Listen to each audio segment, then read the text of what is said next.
Hi all, this is Dr. Kala S.J., an Associate Professor of English at Fatima College. Today, I'm going to deal with satire. So, here's the introduction of satire. Satire, as a literary genre, uses humor, irony, exaggeration, or ridicule. In fact, it criticizes and exposes lots of societal issues. Sometimes it also focuses on human follies, or it throws light upon political incompetence. Now, here is a table of content. Okay.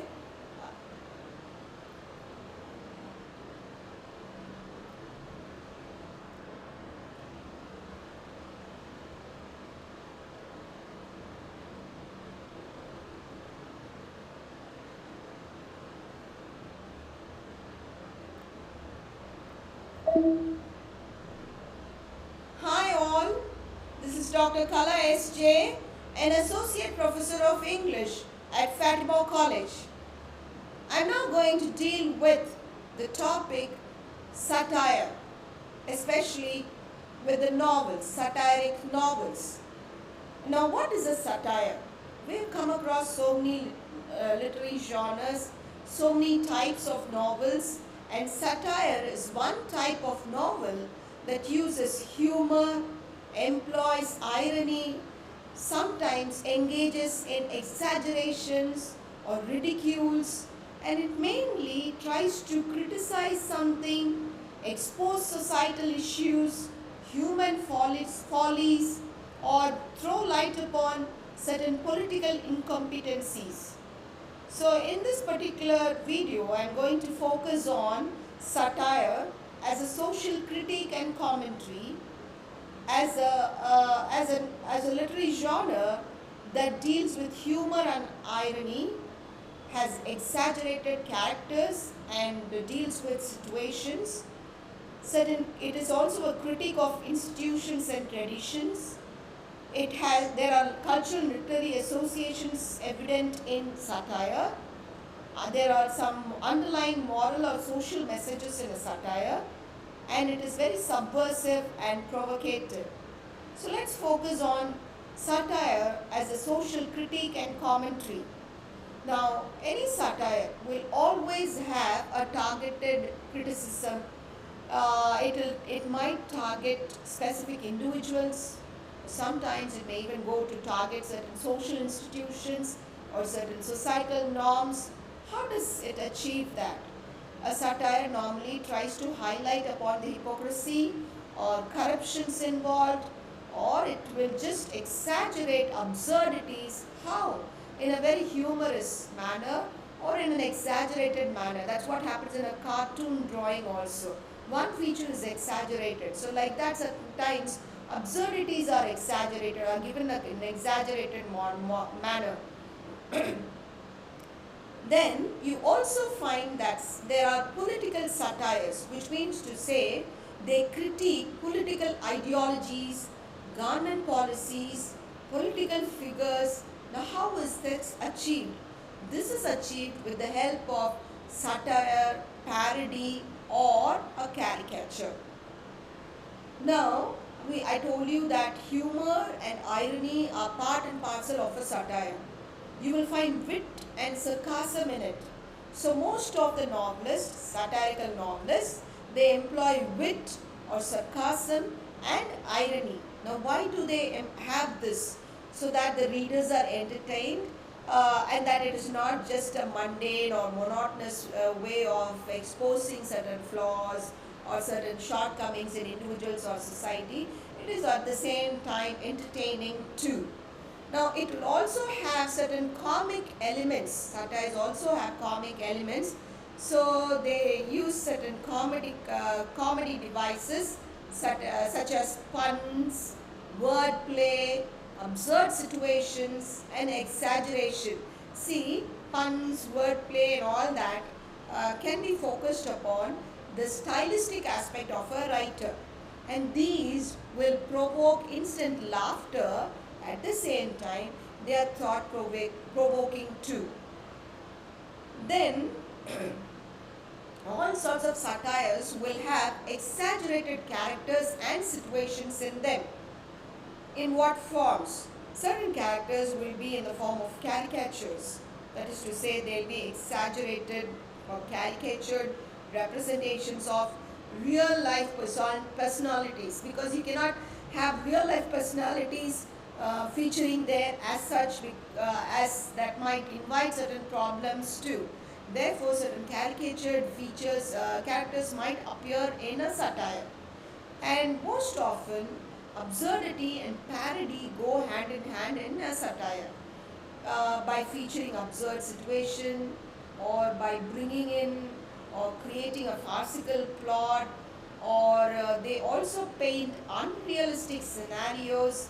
And by why do they do all of these things? So that certain satirical points can be underscored.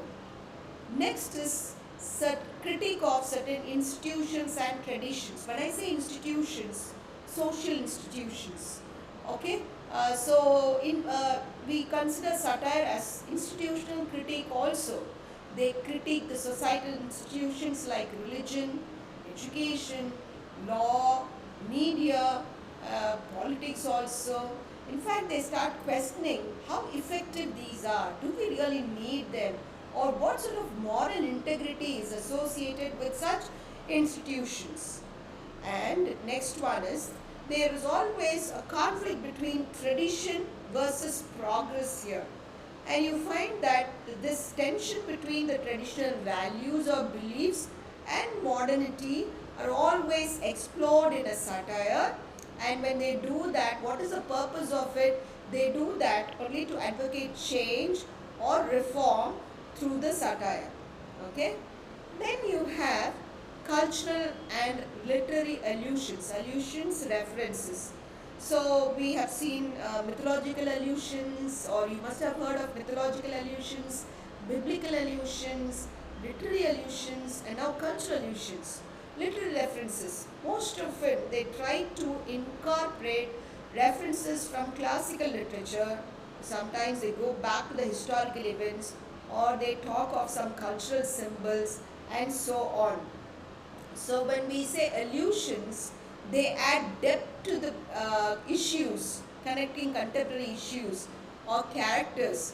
So you will have a kind of a symbolic meaning associated with certain contemporary issues or characters, and therefore they will be placed in a broader cultural or historical context, not pertaining to one specific character, not limiting or limiting itself to one particular culture. Rather, they'll place it in a broader cultural and historical context. Okay. Then the next one is underlying moral or social message. What is that?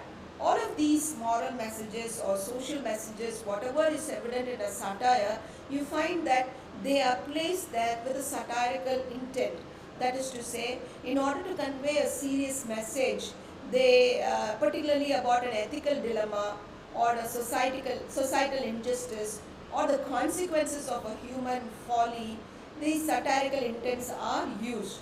And above all of these things, through a satire, they try to challenge norms, challenge the conventional norms, especially taboos or societal expectations. That's very, very difficult, They do that. But how do they do that? Very subtly, very, very on a lower key, with subversive humor and unconventional narrative techniques. So they don't adopt the traditional narrative technique or conventional narrative technique.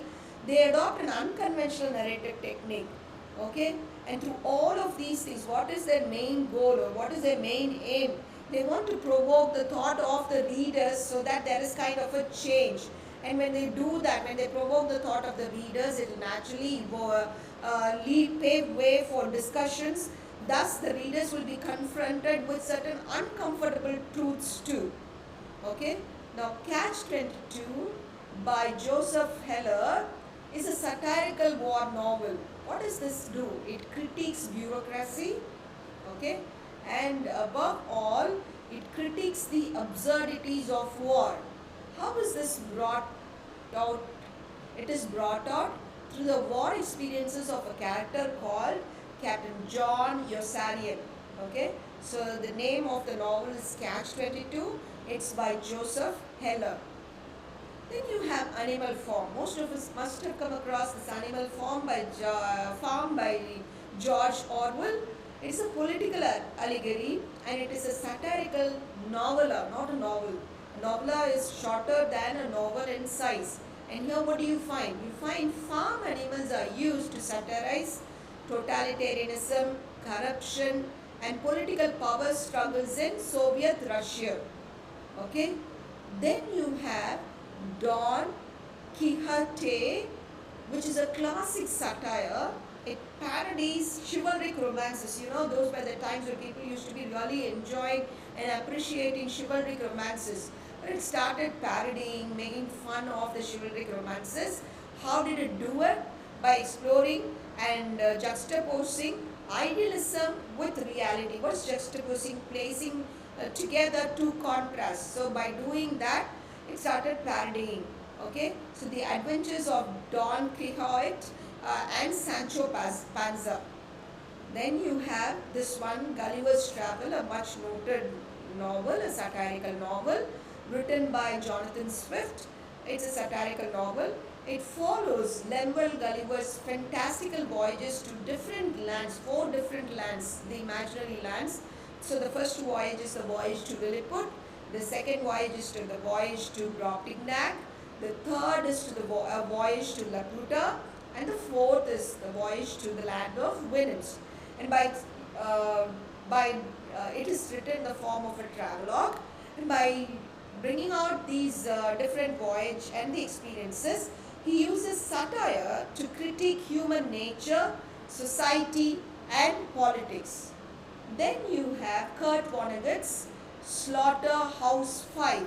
It's a satirical science fiction which challenges the glorification of war again. Nobody really appreciates war. So he challenges the glorification of war. It also explores the absurdity of human violence. So with regard to satire, one word that you can blindly use is absurdity. Absurdity of human violence and the experiences of the character called Billy Pilgrim. Okay, so now let's conclude. So what are satirical novels? Satirical novels are genres or novels that uses humor, irony and exaggeration to provoke critical thinking, challenge societal norms and offer insightful commentary on two things, on human behaviors and the world around us. Thank you so much for your patient watching. Hope this was useful.